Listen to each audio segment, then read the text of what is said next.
প্রথমেই বলে রাখি, লেখাটা আমার নয়, প্রতীক মুখার্জির। তো শুরু করি।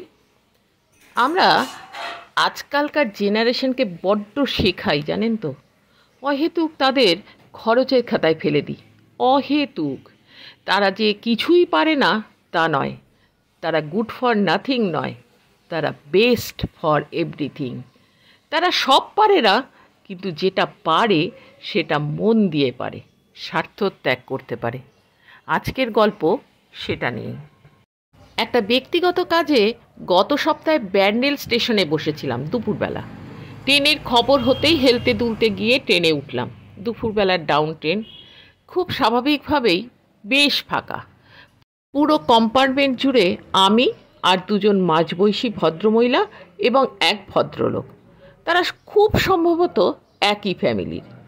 চুপ করে জানলা দিয়ে বাইরে দেখছি ট্রেন হুগলি ঢুকতে একটি স্বল্প বয়স্কা এবং স্বল্প বসনা তরুণী উঠল ট্রেনে। কালো গাবদা একটা মাথাজোড়া হেডফোন, চোখে মারগঙ্গা ঝিলিক ঝিলিক সানগ্লাস, পরনে টি শার্ট, আর টি শার্টের বুকের ওপর লেখা হাই আই অ্যাম ডেঞ্জারাস। মনে মনে ভাবলাম, খারাপ তো কিছু লেখা নেই। এবার কিছু কিছু মানুষ আছে যাদের মুরগির লেগ পিস, পাঁঠার লেগ পিস খুব পছন্দ হয়, তা নিয়ে তারা ফ্যাসিনেশন করে। ঠিক তেমনি আরও কিছু কিছু মানুষ আছে যাদের মহিলাদের লেগ পিসও বড় পছন্দের। তারা তা দেখেই দিন গুজরান করে। তো পাশের কাকুটিও অনেকটি সেই রকমের। মেয়েটি ওঠা স্তক, কাকু মেয়েটির পা জেরক্স করতে ব্যস্ত। তো ঠিক এই সময় চন্দননগর থেকে উঠল এক কালো কমলা লজেন্স বিক্রেতা দাদু। পরনে আধ ময়লা সাদা জামা, নিচে আধ ময়লা ধুতি, পায়ে একটা শতচ্ছিন্ন হাওয়াই চপ্পল। দাদু উঠতে গিয়েই গেটের সামনে রাখা কিছু ঝুড়ির সাথে ধাক্কা খেয়ে লজেন্সের প্যাকেটটা হাত থেকে ছিটকে পড়ে গেল। সব একাকার অবস্থা। নিজেই কুড়লেন সব। তারপরে এই লজেন্স করতে করতে ওপার থেকে ঘুরে আমাদের দিকটাতে এসে বসে পড়লেন। দাদুর পায়ের দিকে চোখ পড়তে চমকে উঠলাম। সাদা হাওয়াই চপ্পলটা রক্তে ভিজে পুরো লাল। দাদু নিজের পায়ের দিকে তাকিয়ে চটিটা খুলবার চেষ্টা করছেন। আমি আর থাকতে পারিনি। পকেটে রুমাল ছিল, ব্যাগ থেকে জলের বোতলটা বের করে সোজা দাদুর পায়ের কাছে বসে গেছি, ট্রেনের তলাতেই। দাদু অপ্রস্তুত, মুখে খালি বলছেন, আমায় দাও, আমায় দাও, বাবা তুমি বসো না, পায়ে হাত দিও না। দেখলাম শীর্ণ পায়ের দুটো আঙ্গুলের মাঝখানে চামড়াটা হা হয়ে গেছে, গলগল করে রক্ত বেরোচ্ছে, বেরিয়েই যাচ্ছে। ঠিক সেই সময় পিছন থেকে অবাক করা মেয়েলি কণ্ঠস্বর, দাদা তুমি রুমাল দিয়ে চেপে রাখো, আমি ব্যাগ থেকে ব্যান্ডেড বের করছি, দাঁড়াও একটু ধরো।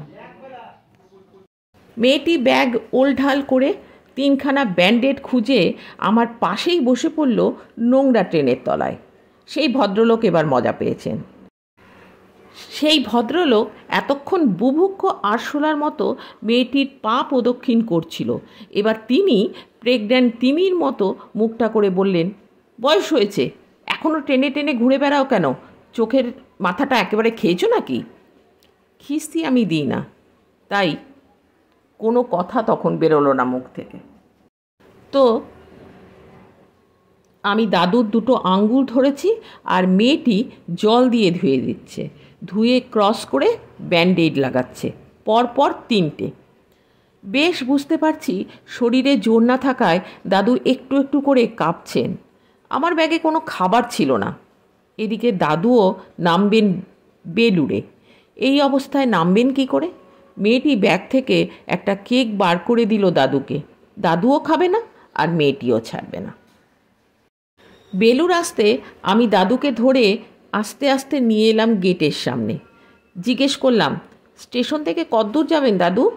দাদু একগাল হেসে উত্তর দিলেন, এই পাশেই, অন্যদিন হেঁটে যাই, আজ টোটো করে নেব, তোমরা না থাকলে। তারপর বললেন, লজেন খাবে? একটা খাও না।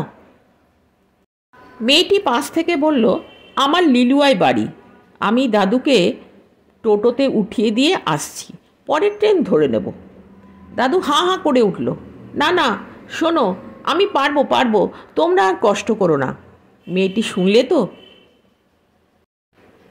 বেলুড় স্টেশন থেকে যখন ট্রেনটা ছাড়ছে, পরিষ্কার গেটের সামনে দাঁড়িয়ে চোখের সামনে দেখতে পাচ্ছি একটা জেনারেশন, জেড জেড জেনারেশন, আর একটা প্রায় ভেঙে পড়া বিস্মিত হতে চলা জেনারেশনের হাত ধরে ধরে নিয়ে যাচ্ছে, ধীরে, খুব আস্তে আস্তে, যেন আমি তো আছি দাদু, আমায় ভরসা করো একটু, তোমার কিচ্ছু হবে না। গোছের ঠেকনা দেওয়া ভালোবাসা, জড়িয়ে ধরা শ্রদ্ধা আর নিশ্চিন্ত আশ্রয়। আমরা আজকালকার জেনারেশনকে বড্ড শেখাই জানেন তো, অহেতুক তাদের খরচের খাতায় ফেলে দিই, অহেতুক। তারা যে কিছুই পারে না তা নয়, তারা গুড ফর নাথিং নয়, তারা বেস্ট ফর এভরিথিং। তারা সব পারে না এটা ঠিক, কিন্তু যেটা পারে সেটা মন দিয়ে করে, স্বার্থ ত্যাগ করতে পারে। আজও বাসে অসুস্থ বোধ করলে এই জেনারেশনই জায়গা ছেড়ে দেবে। আজও এই জেনারেশনের তৈরি করা মিম দেখেই আপনি হো হো করে হাসবেন। আজও ফেসবুকে আপনি মন খারাপের কথা লিখলে এই জেনারেশনের কেউ এগিয়ে এসে জিজ্ঞেস করবে, কি হয়েছে দি?